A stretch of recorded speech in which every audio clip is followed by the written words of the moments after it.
বাংলার এই স্টেশন ছুঁয়ে পুরী যাবে নতুন এই মিটবে সমস্যা।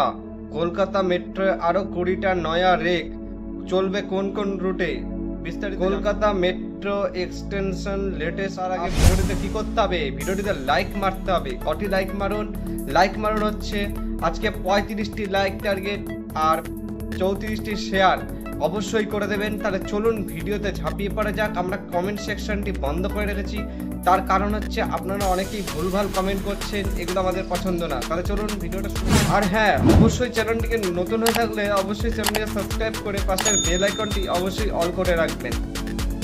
গরম পড়ে গেছে, এবার গরমের ছুটিতেই কিন্তু সামনেই আপনারা অনেকেই যাবেন দীঘা, পুরী, দার্জিলিং।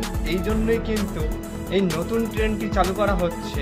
আর এই নতুন ট্রেনটি কোন স্টেশনে দাঁড়াবে এবং কোথা থেকে চলবে সেটাও সাপ্তাহিক ট্রেন চলবে, মানে পুরী স্পেশাল ট্রেন। বাংলা সহ একাধিক রাজ্য থেকেই কিন্তু জগন্নাথকে কিন্তু অনেকেই দেখতে যান এই গরমের সময় বলে জানা যায়। তারা অনেকেই সমুদ্রের ধারেও যান, তাদের জন্যই কিন্তু সুখবরটি। ট্রেনের নম্বর 08349, ঠিক আছে। এই পুরী পাটনা সামার স্পেশাল ট্রেনটি চলবে আগামী 3রা মে থেকে 28শে জুন পর্যন্ত, ঠিক আছে। তাহলে চলুন পরবর্তী আপডেটটি দেখে নেওয়া যাচ্ছে। আপনারা কি জানেন, ভিডিওটা লাইক করতে কিন্তু ভুলে গেছেন, নাহলে কিন্তু আমরা আগ্রহ পাবো না ভিডিও বানানোর। সমস্যা, আরো 20টি নয়া রেক। কলকাতা 36টি রেকের বাহিনীর মধ্যে আরো 2টি রেক আসতে চলেছে আগামী এপ্রিলের মধ্যে। কিন্তু এই রেকগুলি পৌঁছে যাবে বলে জানানো হচ্ছে।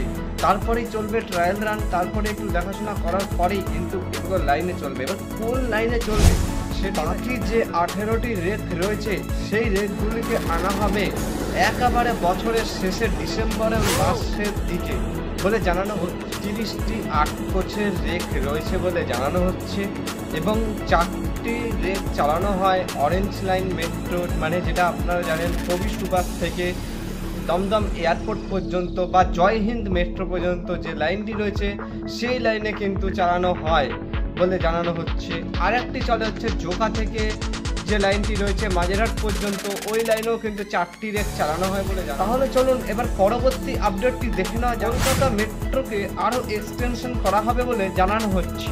তা কোন দিকে এক্সটেনশন হবে বা কোথা থেকে কোথায় হবে চলুন বিস্তারিত জানবো এই লাস্ট আপডেটটির মধ্যে। চ্যানেলে সাবস্ক্রাইব না করে থাকলে অবশ্যই সাবস্ক্রাইবটা করে দেবেন, পাশের বেল আইকনটি অবশ্যই। টালিগঞ্জ থেকে বেহালা খিদিরপুর চলে যাওয়া যাবে, সেই পরিকল্পনা শুরু হয়ে বেহালা থেকে টালিগঞ্জে আসার মেট্রোয় করে এই স্বপ্ন পূরণ হতে পারে।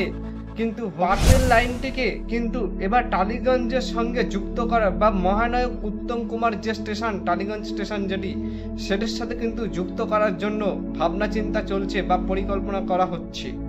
আর ওটা হলে পারে বেহালার লোকেদের কিন্তু সুবিধাই হবে, তার কারণ চলে যেতে পারবেন ওই মেট্রো করে এসে স্প্ল্যানেড থেকে চলে যেতে পারবেন দক্ষিণেশ্বরের দিকে কিংবা নিউ গড়িয়ার দিকে বা এয়ারপোর্টের দিকে কিন্তু চলে আসতে পারবেন, বা ওদিক দিয়ে কিন্তু আবার নোয়াপাড়া বারাসাতের লাইনেও কিন্তু চলে যেতে পারবেন।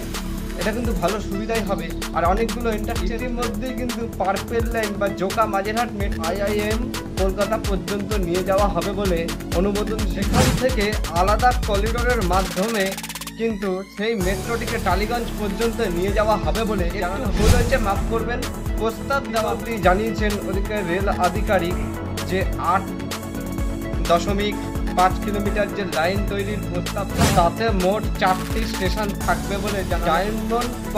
ডায়মন্ড পার্ক স্টেশনটি কিন্তু মাটির ওপরে থাকবে, আর বাকি যে স্টেশন 3টে স্টেশন সেগুলো কিন্তু থাকবে নিচে, মানে মাটির তলায়। কি কি স্টেশন থাকবে? ঠাকুরপুকুর ক্যান্সার হাসপাতাল এবং রামচন্দ্রপুর পঞ্চাননতলা, এই স্টেশনগুলি কিন্তু মাটির নিচে থাকতে চলেছে। তাহলে আজকের ভিডিওটি কেমন লাগলো অবশ্যই কিন্তু লাইক করে জানাতে ভুলবেন না। আর তাছাড়াও কিন্তু চ্যানেলে নতুন হয়ে থাকলে অবশ্যই সাবস্ক্রাইব করতে ভুলবেন না, পাশের বেল আইকনটাও অবশ্যই অল করে রাখবেন, যাতে এই ধরনের ভিডিও আমরা ছাড়লেই আপনাদের কাছে নোটিফিকেশন সবার আগে পৌঁছে যায়। তাহলে দেখা হচ্ছে নতুন কোনো ভিডিওতে, ততক্ষণের জন্য সবাই সুস্থ থাকুন, ভালো থাকুন। আজকের মতন এইটুকু।